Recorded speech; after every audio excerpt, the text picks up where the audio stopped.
Welcome to YC English Podcast.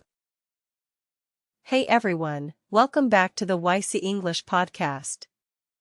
I'm Yara, and I'm here with my buddy Caleb. Hey Yara. And hey everyone. Today's topic is something we all need a little more of: pride. Okay, but not the loud, arrogant kind. I'm talking about that quiet I did it feeling inside your chest. Oh, totally. Like a small trophy in your heart. I love that image. It's so real, you know? Exactly. So today we're going to share our own proud moments and teach you phrases to tell yours. Let's dive in. Okay, I'll choose small but real. A few years ago, I had to speak in front of about 20 people. Oh, that sounds familiar.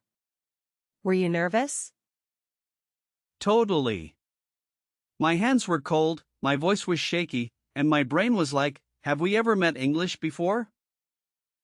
That's self-doubt, right? That voice in your head saying, "Are you sure you can do this?"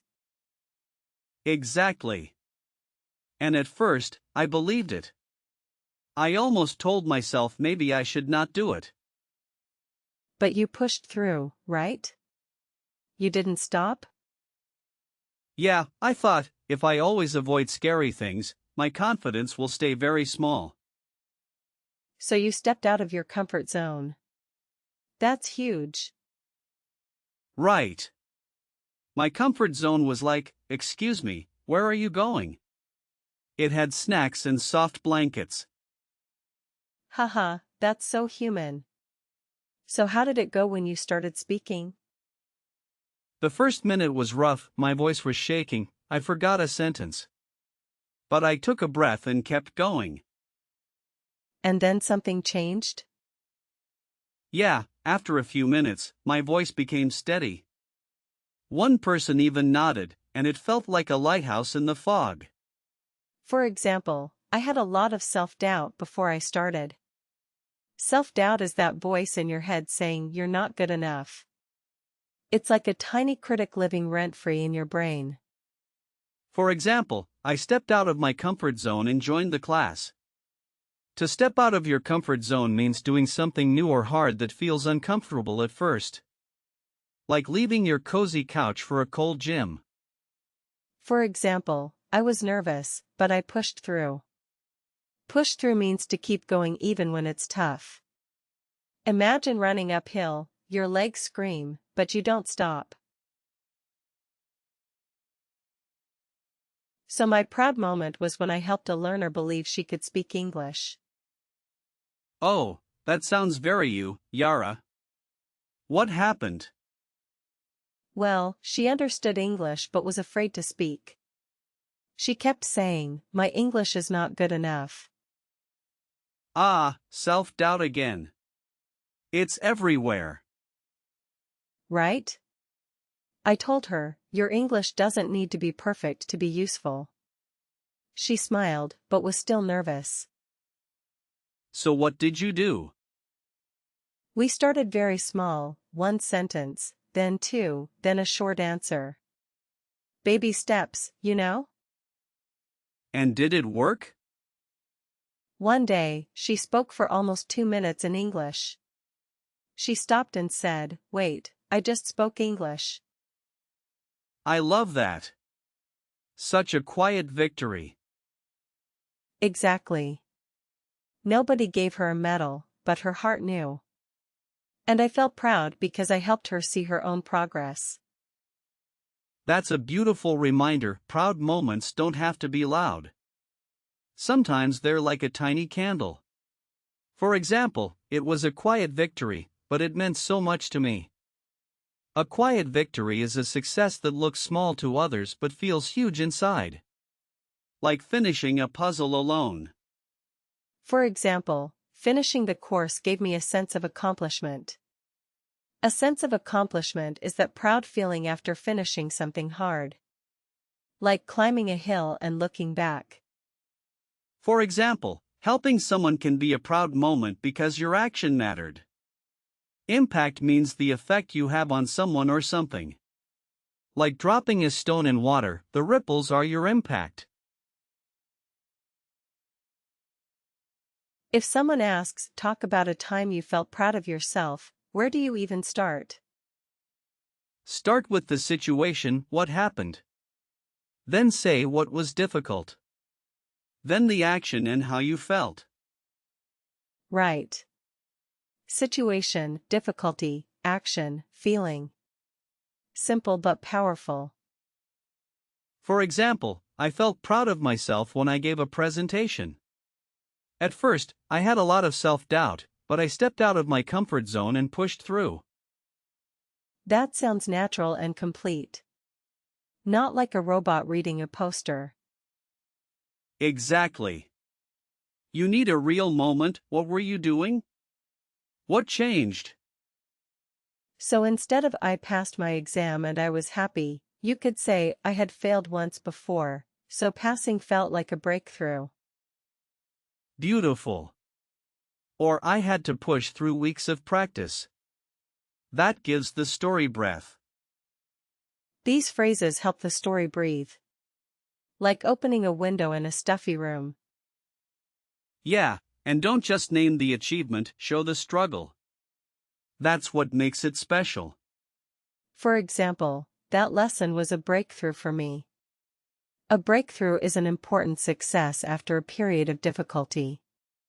Like finally solving a puzzle you've been stuck on for hours. For example, I can look back with pride because I didn't give up. To look back with pride means remembering something from the past and feeling good about it. Like looking at an old photo and smiling.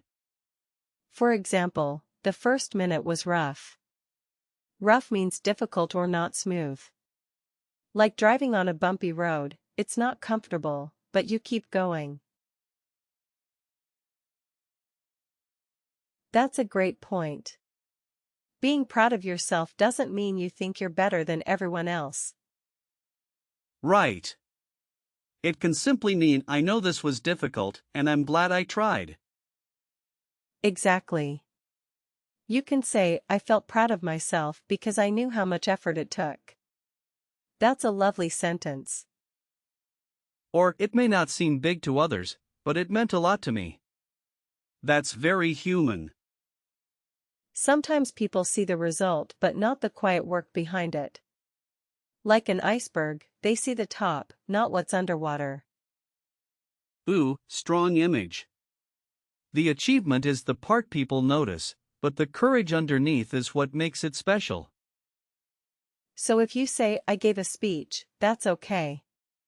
But if you say, I was terrified of public speaking, but I gave a speech anyway, now we understand. That's the story. Show the struggle, not just the win. Can we build a few examples? Like basic versus better? Sure. Basic, I felt proud when I passed my exam. Better, I felt proud when I passed my exam because I struggled for months, but I kept going. Nice. Basic, I felt proud when I spoke English. Better, I felt proud when I had my first full conversation. I was nervous, but I pushed through. For example, I felt proud because I knew how much effort it took. Effort is the hard work you put into something. Like digging a hole, it's sweaty, but the hole shows your effort. For example, I had to push through weeks of struggle. A struggle is a difficult time or challenge. Like trying to open a jar that's stuck, you pull and pull until it pops. For example, the courage underneath is what makes it special. Courage is the bravery to do something even when you're scared. Like jumping into cold water, your heart pounds, but you do it. I felt proud of myself when I helped a nervous learner speak English with more confidence. Nice start. What was the difficulty? At first, she was full of self-doubt. So we started with tiny steps. And the breakthrough? When she finally spoke for 2 minutes, it felt like a breakthrough. I felt a real sense of accomplishment. That's beautiful. Now let me try my full answer. Please do. I felt proud of myself when I gave a short speech in front of a group. At first, I had a lot of self-doubt, and I almost wanted to back out. But I stepped out of my comfort zone and pushed through. It was not perfect, but it felt like a breakthrough.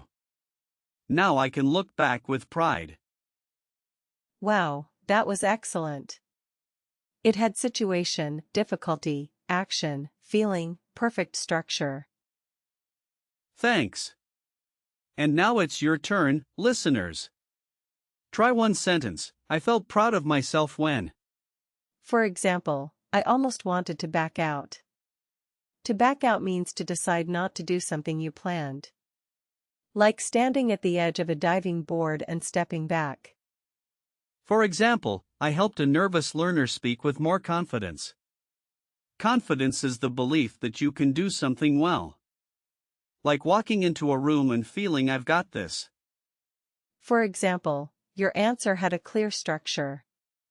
Structure is the way you organize your story. Like building a house, you need a strong frame so it doesn't fall.